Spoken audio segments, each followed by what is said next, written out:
Ya, halo, assalamualaikum warahmatullahi wabarakatuh. Selamat siang ya, ini siang hari.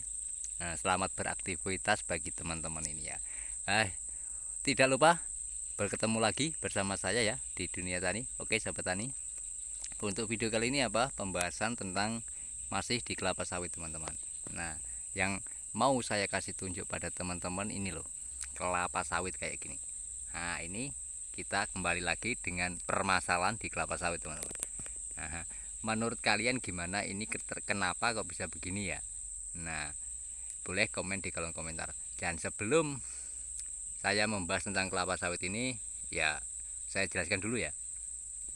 Jadi kelapa sawit ini bukan kekurangan air, teman-teman. Bisa dilihat di bawahnya itu, habis hujan airnya juga banyak, teman-teman. Nah, di sini sudah musim penghujan. Nah, ini adalah ciri-ciri di mana kelapa sawit terinfeksi dengan jamur, teman-teman, yaitu Ganoderma ya, Ganoderma, teman-teman ya. Oke, sudah paham ya. Ciri-cirinya begini, teman-teman. Ini terkena virus atau jamur, yaitu Ganoderma, baru terkena, teman-teman. Ciri-cirinya begini. Jadi banyak sekali ya ciri-ciri Ganoderma itu ya. Bisa dari patah batang ya, batangnya itu patah, teman-teman, bisa. Dan untuk kalau tidak patah batang biasanya menguning, teman-teman. Jadi daun kelapa sawit itu semuanya kuning ya, mau dipupuk seberapapun kok tetap kuning. Nah, itu adalah ciri-ciri di mana Ganoderma menyerang, teman-teman. Nah, Ganoderma ini bisa menular, teman-teman, kalau tidak dikendalikan. Nah, untuk saat ini untuk pengendaliannya itu tidak ada obatnya ya, teman-teman ya. Hanya saja untuk pengendalian Ganoderma di mana terinfeksi kayak gini, itu satu pokok ini, teman-teman. Satu pokok apa namanya? Kelapa sawit, dan satu pokok ke sana ke sini juga satu pokok ini harus dibikin parit mutar, teman-teman ya. Dibikin parit mutar, bisa segi empat, bisa bulat. Nah, untuk pemaritan itu kalau di sini biasanya, teman-teman, di tempat saya ini untuk penanggulangan Ganoderma supaya tidak meluas lagi, itu dengan cara digali sekitar 2 meter, teman-teman. Nah, digali 2 meter baru itu dimasukkan janjangan kosong yang masih panas, teman-teman, yang masih baru dimasukkan. Nah, habis dimasukkan kita timbun lagi dan disisakan 1 meter untuk parit air, teman-teman. Itu biasanya begitu untuk pengendalian Ganoderma di kelapa sawit. Nah, ini adalah salah satu ciri-cirinya, teman-teman ya. Ciri-cirinya begini. Jadi daunnya itu apa namanya, ngatik-ngatik loh, teman-teman. Ngatik-ngatik hanya berapa itu, dan yang lainnya itu pada patah. Itu bukan kekurangan air, teman-teman, dan bukan ini kekurangan apa, kelebihan unsur hara, kelebihan unsur hara nitrogen, itu bukan. Nah, di video saya yang dulu kan ada ya, yang kelebihan nitrogen itu kayak apa, posisi apa, fisiknya untuk kelapa sawit kan sudah saya jelaskan di video yang lalu. Nah, tapi kalau ini bukan kelebihan, melainkan ini adalah terkena infeksi, yaitu Ganoderma ya.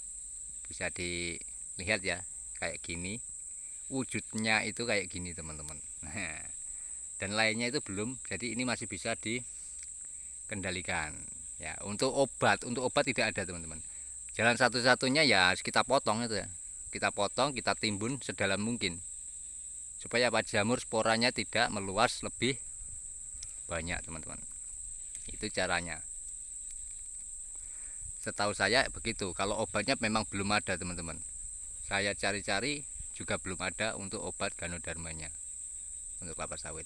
Nah, tapi kalau kelapa sawit di mana tahap 1 itu banyak, biasanya tahap 2 itu sudah berkurang, teman-teman. Dan tahap 3-nya sudah biasanya tidak ada lagi namanya Ganoderma di kelapa sawit, teman-teman.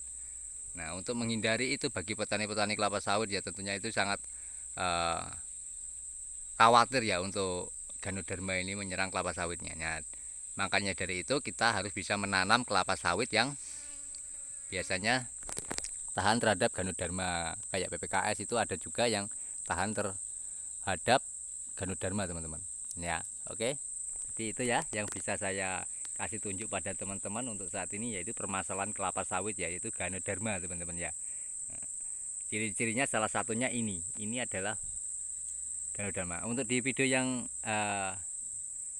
kemarin 2 hari yang lalu itu ada yang berkomentar itu terkena apa namanya, mutasi ini ya teman-teman, genetik. Ada yang terkena kesambar petir, ada yang komen lagi itu adalah Ganoderma. Itu kalau menurut saya sendiri itu bukan karena kesambar petir atau terkena Ganoderma, melainkan itu adalah mutasi genetik, seperti teman kita yang komen di kolom komentar itu ada ya yang mutasi genetik gitu. Nah itu ya yang benar teman-teman.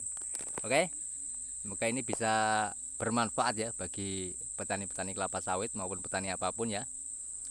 Dan bagi teman-teman, intinya jangan sampai menyerah untuk apa, berusaha, teruslah berusaha dan berpikirlah berpositif agar apa, hasilnya juga positif teman-teman ya.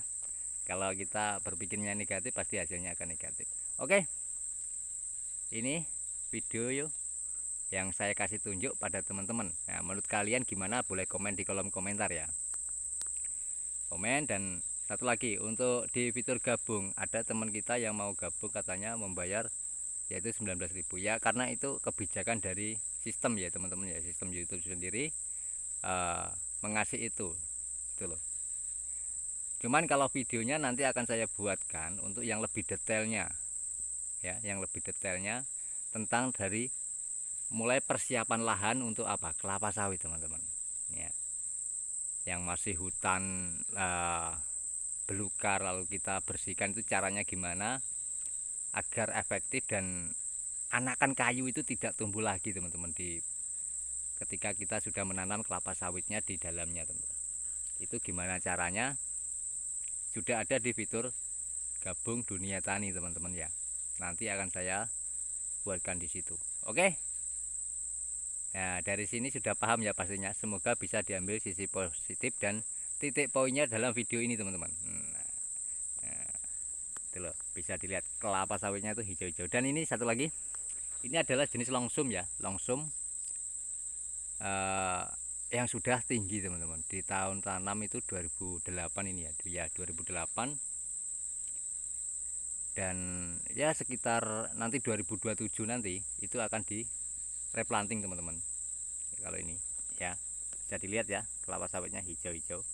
Nah untuk permasalahan pupuknya dan berapa dosisnya ya nanti akan saya buatkan di fitur gabung kalau masalah perawatan dan itunya. Oke, semoga ini bisa menginspirasi, dan dari saya salam petani kelapa sawit. Wassalamualaikum warahmatullahi wabarakatuh. Petani sehat luar biasa.